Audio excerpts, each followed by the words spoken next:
Hello everyone. तो मैं आप लोगों के सामने उपस्थित हूँ। मुद्रा का टॉपिक हम शुरू कर चुके हैं और मुद्रा में मैंने आपको 5 प्रकार की मुद्राएं बताई थी। हस्त मुद्रा, मनोमुद्रा, काया मुद्रा, आधार मुद्रा। ठीक है, तो उसमें से हम जो आज जिस मुद्रा का जिसके बारे में हम जानना चाह रहे हैं वो है हस्त मुद्रा।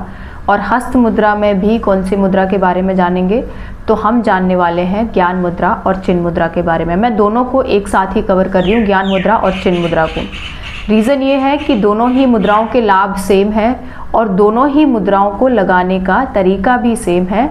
बस थोड़ा सा जब हम उसको घुटनों पर प्लेसमेंट करते हैं, जब अपने हाथों को घुटनों पर रखते हैं, वहाँ पे थोड़ी सी अलग हो जाती है। वो चीज़ें हम जानेंगे कैसे करते हैं। ठीक है, तो सबसे पहले हम जानते हैं। देखिए, मैं यहाँ पे रेफरेंस आपको पहले बता दे रही हूँ कि मैंने ये कहाँ से लिया है।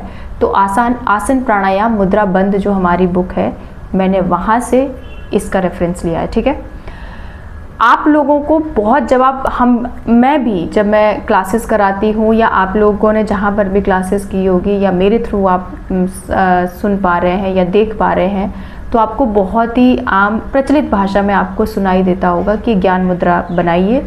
और हम ज्ञान मुद्रा कुछ इस तरीके से बनाते हैं। तर्जनी उंगली को हम अंगूठे से, फिंगर टिप, ये टिप को है ना, अंगूठे से टच कराते हैं और पार्श्व भाग को हम घुटनों के ऊपर रखते हैं इस प्रकार से, है ना। लेकिन क्या ये ज्ञान मुद्रा है? आम प्रचलित भाषा में आजकल इसी को हम ज्ञान मुद्रा समझते हैं, है ना। जबकि अगर मैं आसन प्राणायाम मुद्रा बंद की बात करती हूँ, वहाँ पे जो ज्ञान मुद्रा है उसको कैसे, देखो ये तो प्रैक्टिशनर का है कि अगर आप काफ़ी टाइम से प्रैक्टिस कर रहे हैं तो आप इस तरीके से फिंगर टिप को रखेंगे।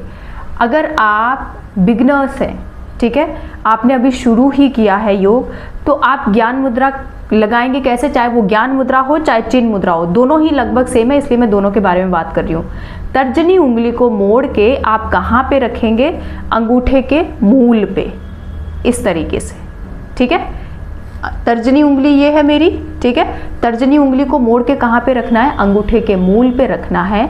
और उसके बाद मैं ज्ञान मुद्रा की बात, अब देखो दोनों, चिन्ह मुद्रा भी ज्ञान मुद्रा भी, दोनों ही ऐसे बनेगी। अब घुटनों पे इनको कैसे रखा जाता है, वहाँ से डिफरेंस समझ में आता है कि कौन सी ज्ञान मुद्रा है, कौन सी चिन्ह मुद्रा है। ठीक है, अब जब आप देखेंगे, अगर मैं इसको ऐसे रख रही हूँ तो ये ज्ञान मुद्रा है। जी बिल्कुल, आपको ये ऐसे लग रहा होगा कि ज्ञान मुद्रा तो हम ऐसे लगाते हैं, ये प्रचलित हो गई है, जो हम सब लोग बोलते हैं कि दोनों हाथों को ज्ञान मुद्रा में रखिए।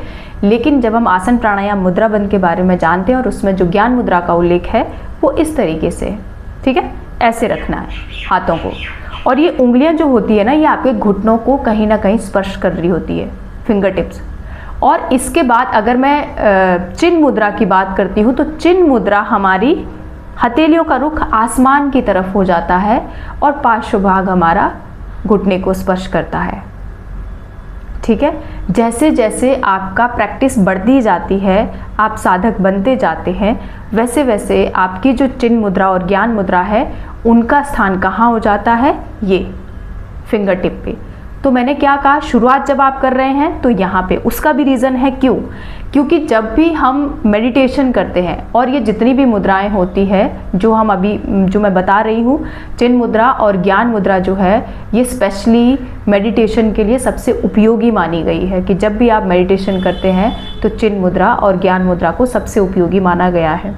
ठीक है, अब जब हम मेडिटेशन करते हैं तो होता क्या है, जब भी हम ध्यान की स्थिति में जाते हैं, तो अगर हमने ये ऐसे शुरुआत में ही हमने ज्ञान मुद्रा या चिन्ह मुद्रा को इस तरीके से लगा लिया, तो क्या होता है, आपकी अवेयरनेस यहाँ से हट जाती है और धीरे धीरे आपकी मुद्रा खुलने लगती है। ये उंगलियों के बीच में गैप आता है, जो कि मैंने प्रैक्टिकली फील किया है। जब मैं बिगनर थी, जब मैं प्रैक्टिस करती थी, अब तो खैर नहीं खुलता है, लेकिन जब मैं प्रैक्टिस करती थी शुरुआत में, तो मेरी उंगलियाँ, ये अंगूठा और उंगली दूर हो जाते थे। और ये अगर दूर हो रहे हैं तो फिर आपकी ऊर्जा का प्रवाह फिर से बाहर जा रहा है, जबकि हमें उसे रोकना है वापस अपने शरीर में, है ना। मैंने क्या कहा था कि ये क्या करती है, एक व्यक्तिगत, मैंने जब आपको परिचय दिया था, तो मुद्राएं क्या करती है, आपकी ऊर्जा को ब्रह्मांडीय ऊर्जा के साथ कनेक्ट करने का काम करती है। तो पहले वो आपके ही शरीर में वापस, उसको बाहर नहीं जाने देगी, बल्कि आपके शरीर में वापस उस ऊर्जा को मोड़ेगी और ब्रह्मांडीय शक्ति के साथ उसका मेल करेगी। तो अगर खुल गई तो फिर से ये ऊर्जा का प्रवाह बाहर की तरफ हो गया, है ना। तो इसको क्या करना है, बना के रखना है, ये टच हमें बना के रखना है। इनको स्पर्श जोर से नहीं दबाना है, बहुत हल्का ऐसे इस तरीके से रखना है। लेकिन ये तभी कर पाते हैं जब हमने काफ़ी टाइम से प्रैक्टिस किया है। अगर हमने काफ़ी टाइम से प्रैक्टिस नहीं किया, हम अभी शुरुआत कर रहे हैं, तो हमें कैसे करना है, ये यहाँ पे नहीं खुलेगी, आपको इस तरीके से रखना है।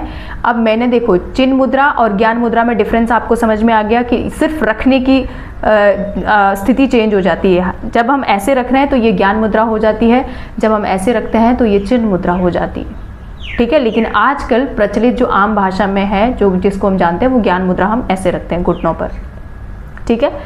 बहुत ज़रूरी है आपको हाथों का प्लेसमेंट कहाँ पे रखना है, मुद्राओं का, ये बहुत इंपॉर्टेंट है, इसको आपको अच्छे से समझना है, ठीक है। फिर अब क्या होता है, जब मैंने उंगलियों को ऐसे रखा है, अब फायदे देखिए। जब मैंने उंगलियों को ऐसे रखा है, या चाहे मैंने इस तरीके से, अगर मैं प्रैक्टिशनर हूँ तो मैंने यहाँ पे रखा है और ये ऐसे, ठीक है। तो होता क्या है, जैसे ही हम अपने हाथों को और उंगलियों को घुटनों के ऊपर रखते हैं, उससे क्या होता है, हमारे जो घुटने हैं वो हमारी प्राणों के लिए सुग्राही हो जाते हैं, और यहाँ पे हमारे शरीर में एक और प्राणपथ का निर्माण होता है, जिससे कि हमारे शरीर में जो प्राण ऊर्जा है वो और बेहतर तरीके से प्रवाहित होने लगती है। जब हम एक तो ये हुआ कि हमने अपने प्राणों का जो प्रवाह था वो यहाँ पे उसको घुमा दिया, और दूसरा हमने क्या किया, घुटनों के ऊपर रखा। तो हमारे जो ये टिप्स होते हैं, यहाँ से ही, वो चाहे हाथों के हो चाहे पैरों के हो, वहाँ से हमारी ऊर्जा बाहर की तरफ निष्कासित होती है, ठीक है। हर बार वो क्या होती है, उसका बाहर की तरफ निष्कासन होता रहता है। तो इन्हीं मुद्राओं के थ्रू हम उनको वापस करते हैं, ठीक है। तो एक तो हमने यहाँ पे लगा दिया, और दूसरा जैसे ही हमने ऐसे रखा हाथ को, तो ये उंगलियां भी टच हो रही है हमारे घुटने से, हमारे घुटने प्राणों के प्रति सुग्राही हो जाते हैं, ठीक है। और वो वापस हमारे शरीर में ऊर्जा का एक और प्राणपथ का निर्माण करते हैं। जब हम चिन्ह मुद्रा की बात करते हैं, तो चिन्ह मुद्रा में हमने हथेलियों को पलट दिया आसमान की तरफ। अब चाहे आप ऐसे, आप ये और ये तो समझ गए कि कब लगानी है ना। तो जब हमने चिन्ह मुद्रा को लगाया, यहाँ पे रखा घुटनों पर, तो ये हमारा जो पार्श्व भाग है ना, ये घुटने को स्पर्श होना चाहिए। जैसे ये पार्श्व भाग घुटने को स्पर्श करता है, क्या होता है, यहाँ पे एक और नाड़ी का उद्दीपन होता है, जो नाड़ी हमारी जंघा से होते हुए हमारे हृदय तक जाती है, और वो भी अपने साथ प्राणों का प्रवाह करती है, ठीक है। तो हमें ध्यान रखना है, चिन्ह मुद्रा ज्ञान मुद्रा दोनों ही सेम है, दोनों के लाभ सेम है लगाने का। चाहे आप ऐसे करके हाथ रखो, चाहे आप हाथों को ऐसे रखो, ठीक है। आपको ये समझ में आ गया है। बहुत ही सुंदर मुद्रा है। आप जब भी मेडिटेशन करते हैं, चाहे आप पूजा कर रहे हैं, अगर आप थोड़ी देर के लिए भी ध्यान लगाते हैं, तो आप इस मुद्रा को ज़रूर बनाएं। अब आपको क्वेश्चन ये रहेगा कि ज्ञान मुद्रा है, चिन्ह मुद्रा, ये प्रचलित हो गई है, हम इसको ज्ञान मुद्रा बोलते हैं, क्योंकि दोनों के लाभ सेम है, ठीक है। तो बिल्कुल भी इसमें आपको कंफ्यूज नहीं होना है। और अगर आपको डाउट है कि कहाँ से मैंने पढ़ा है, तो एक बार आप आसन प्राणायाम मुद्रा बंद बुक को जरूर देख लीजिएगा, उसमें आपको क्लियर हो